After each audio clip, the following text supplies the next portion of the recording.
Ahora entraremos a revisar algunos momentos y personajes claves en el desarrollo de nuestra ciencia, de la psicología. Y tenemos que empezar por la antigüedad porque las preguntas sobre la psicología realmente han existido por miles de años.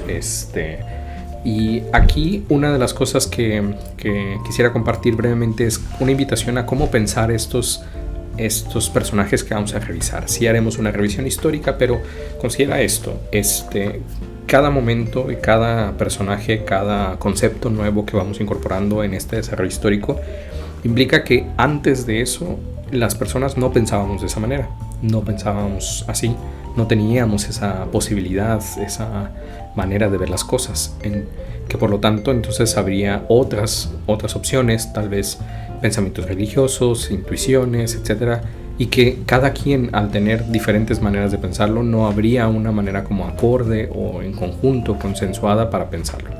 Y cada uno de estos conceptos novedosos que vamos incorporando y vamos entonces tratando de mantener nuestra cultura es porque nos ayudan a resolver cosas, a pensar de maneras más apropiadas, más eficientes. Y esta escena de la película de Barbie, la película que recreó la primera escena de la Odisea en el espacio, es un ejemplo visual de lo que finalmente son los mecanismos culturales, los dispositivos culturales que vamos aprendiendo, los conceptos. Que al incorporarse un nuevo concepto, una nueva teoría, una nueva herramienta de pensamiento, nos abre realmente panoramas muy diferentes. Esa es la intención de esta escena, de hacer como una representación gráfica de ese cambio, y esto lo representa el obelisco del lado derecho, que al final también es el uso de las herramientas en su momento, ¿no? Cada uno de estos personajes nos ofreció una nueva herramienta que no existía antes y que por lo tanto tenemos esta oportunidad y ese privilegio de usar ahora. Aquí hacemos un recorrido por personajes que tú seguramente ya conoces, pero que comentaremos brevemente qué tipo de influencia y sobre qué tipo de psicologías es en el que terminaron teniendo esta influencia y estos cambios.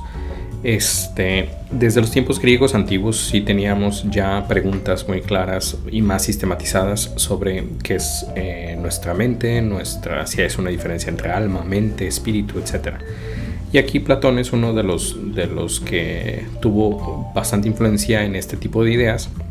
Se utilizan términos de platónico, racionalista, etc.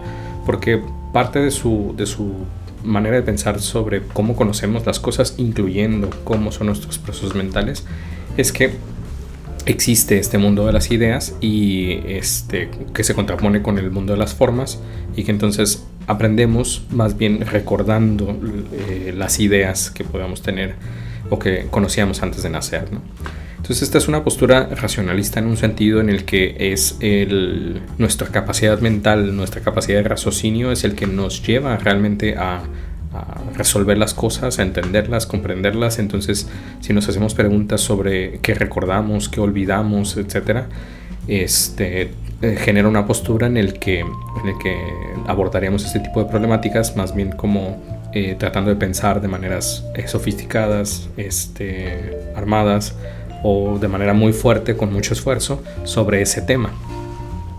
El problema con parte de esta manera de plantear las cosas como a priori o por deducciones es que las deducciones necesitan premisas de inicio que podrían ser falsas. Es decir, necesitamos ahora una manera de validar también esas premisas iniciales, porque vamos viendo poco a poco que no necesariamente las tenemos tan claras o ya resueltas. Y es ahí donde entran otros personajes que ya plantearían maneras de conocer la realidad de manera mucho más práctica, pragmática, o recabando evidencia, información del mundo en el que vivimos.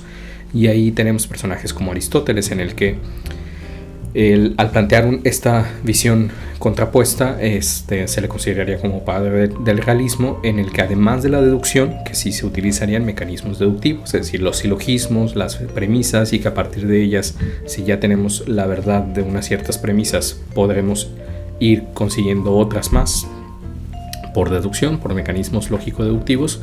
necesitaríamos ahora complementar con otros procesos como la inducción, en el que en este caso lo que hacemos es recolectar información y conforme vamos viendo múltiples casos o ejemplos de una misma situación, de un mismo tipo de animal, de un mismo tipo de planta, lo que vamos haciendo es que inducimos o creamos por inducción un conocimiento que ahora entonces ya nos permite generalizar sobre todos esos animales o plantas que hemos revisado.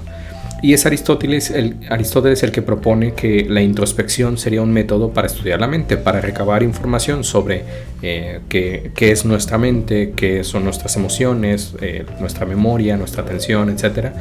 Entonces la manera sería recabar datos observando hacia adentro, ¿no? Y esto llevó a situaciones bastante interesantes. Por ejemplo, Aristóteles fue uno de los primeros que propuso ciertas observaciones sobre cómo es que recordamos mejor las cosas o a las personas o los animales a partir de hacer estas observaciones. Por ejemplo, diríamos que cómo recordamos mejor a las personas o el nombre de una persona o quién es quién. Planteaba Aristóteles en su momento que podemos recordarlos porque recordamos a dos personas porque normalmente las vemos juntas y entonces eso sería una ley de contigüidad. Pero podríamos también recordar o regresar a nuestra memoria a dos personas porque se parecen mucho, así como un compañero nuestro nos recuerda a un familiar nuestro, a un amigo previo. Pero también podría ser que nos recordamos por un contraste fuerte, es decir, que recordamos a esta persona porque sabemos o identificamos que es muy diferente de otra persona que ya conocíamos antes. Entonces, estas leyes que se pueden llamar en ese momento, si se recaba suficiente información, pues efectivamente vamos viendo que sí funcionará de esta manera la memoria, ¿no? Pero aquí nuevamente no tenemos todavía teorías sobre la psicología o sobre la memoria, porque apenas son estas primeras maneras de empezar a estudiarlo, y con el mecanismo de la introspección, que comentaremos en un momento, que tiene grandes desventajas, pero que al menos sirvió para ir planteando las preguntas que tendríamos, ¿no?